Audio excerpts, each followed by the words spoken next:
Bonjour à tous, aujourd'hui étude de fonctions, position relative, à destination des élèves de première spécialité maths. Donc on va étudier une fonction qu'on dit rationnelle, c'est un quotient de deux expressions ici polynomiales, degré 2 sur du degré 1. Donc la fonction est déjà donnée dérivable, c'est pas la peine de le justifier. Elle est dérivable donc sur R privé de 2, comme on enlève la valeur interdite pour pas que le dénominateur s'annule. On considère sa courbe CF et une droite delta d'équation y égale x moins 3. L'objectif étant d'étudier la position relative entre les deux courbes, et aussi, tant qu'on y est, d'étudier les variations de cette fonction f. On démarre tout de suite. Donc on prend x dans le domaine, donc dans R privé de 2. Alors, on peut aussi écrire plus simplement, ce que je ferai peut-être plus tard, x différent de 2, c'est plus rapide. Donc pour x différent de 2, qu'est-ce qu'on remarque? F de x c'est un quotient. Toujours regarder la forme, pour dire quelle formule vous allez utiliser. Donc on a u sur v. Quelle est la dérivée d'un quotient? On l'écrit sur sa copie, très important. On soigne son travail, on trace le trait, on met v carré, et ensuite u' v moins u v'. Donc c'est très simple. Vous n'êtes pas obligé d'écrire u et v, vous pouvez faire tout de suite f'. Là, comme on est donc en vidéo, on va détailler vraiment les calculs. U, donc à côté on met v, d'accord? Donc c'est x moins 2, on dérive, on a besoin de u'. Là, il faut aller doucement, parce que si vous trompez, vous allez perdre beaucoup de temps. Donc, ça ne sert à rien de se dépêcher, on fait les choses proprement. F' égale, on trace le trait assez long. Tout comme ça, il est à la bonne hauteur. On remet bien le dénominateur. X moins 2, par contre, au carré maintenant. U''v, je commence par U', 2x moins 5 fois x moins 2 moins u de x fois v', v', donc je réécris juste u de x avec des parenthèses. Maintenant, on développe le numérateur tranquillement. On ne touche pas au dénominateur. Donc, ça fait 2x carré moins 4x moins 5x moins 5 fois moins 2 plus 10. On fait attention en distribuant ce moins x2 plus 5x moins 7. Je le répète, même si vous le savez quasiment tous, le moins est distribué. Donc faites bien attention. Mon numérateur, je le réduis. 2x2 moins x2, x2. Moins 4x moins 5 plus 5. On voit que les 5x s'annulent. Il me reste moins 4x. 10 moins 7, ça fait 3. On a terminé cette première question. Le tableau de variation de f, il faut le signe de f'. Donc on va donner déjà le numérateur. Pour tout x différent de 2, x moins 2, c'est différent de 0. D'accord? Donc quand vous mettez au carré, bien sûr que x moins 2 au carré est strictement positif. Un carré, c'est positif. Mais là, c'est encore plus, il faut strictement pour pas que ça s'annule. Donc on a ceci. Ça veut dire que f' de x est du signe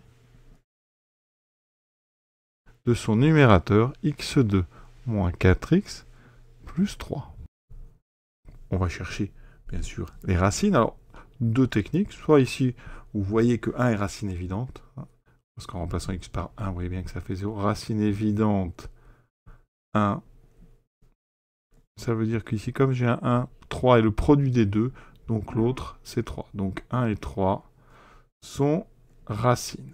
Pour ceux qui ne voient pas ça, la plupart des élèves, on fait un discriminant, il n'y a pas de problème. B carré moins 4 AC, ça fait 16 moins 12, ça fait 4. C'est strictement positif. On a donc deux racines. La première, moins B, 4, moins racine de 4. Donc ça fait moins 2. Sur 2 fois 2, 4 moins de 2 sur 2, ça fait 1.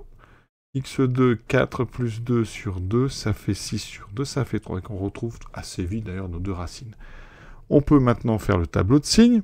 Donc, on va mettre la valeur interdite. Alors j'ai mis f', donc on va mettre 2.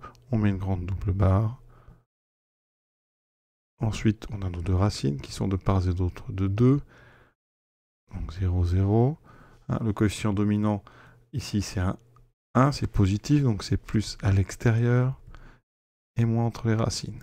Donc f est croissante, décroissante, décroissante, croissante. On va donner valeur exacte, donc je vais calculer ici f de 1 et f de 3.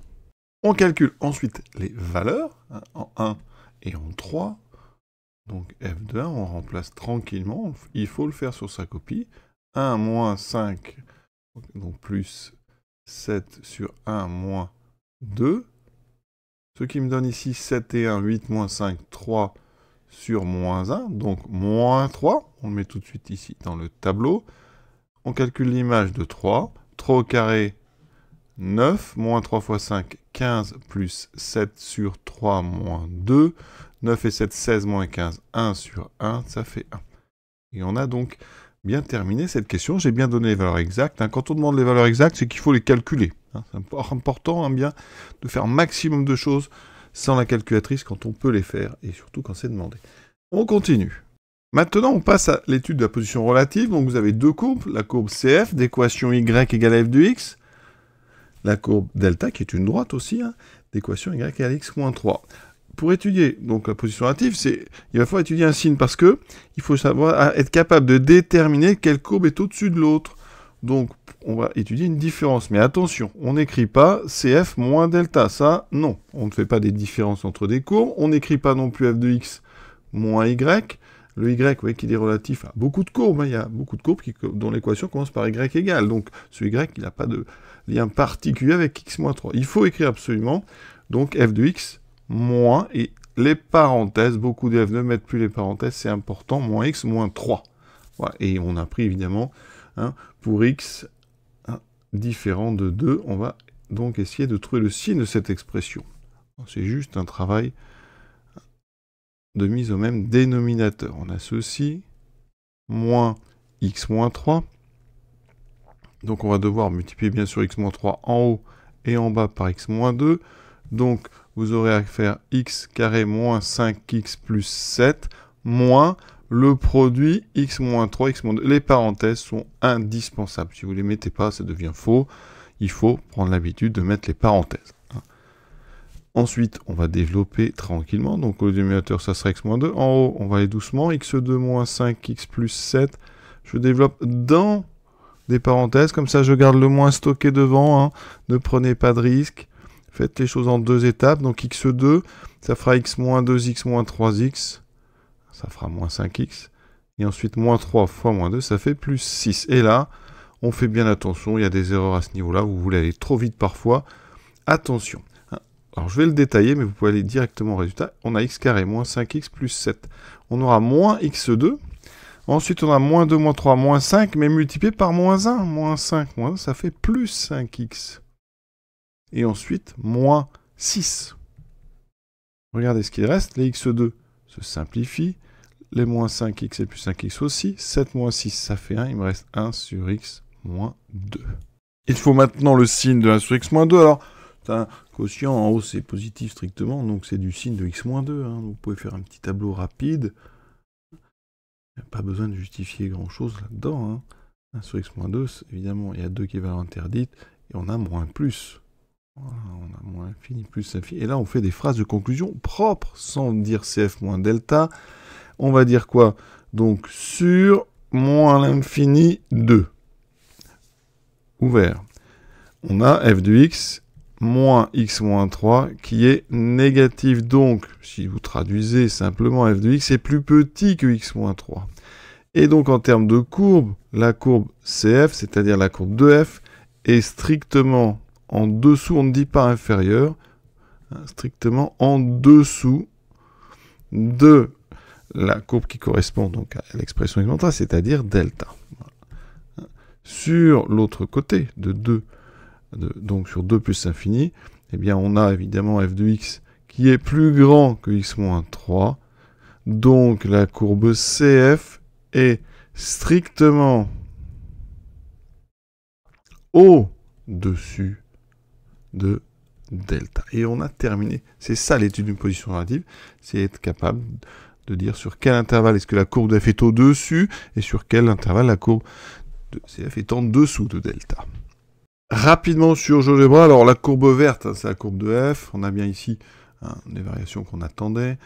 Ici un maximum local en 1, d'ordonnée moins 3. Ici un minimum local en x égale 3, donc f de 3 égale 1, c'est bon.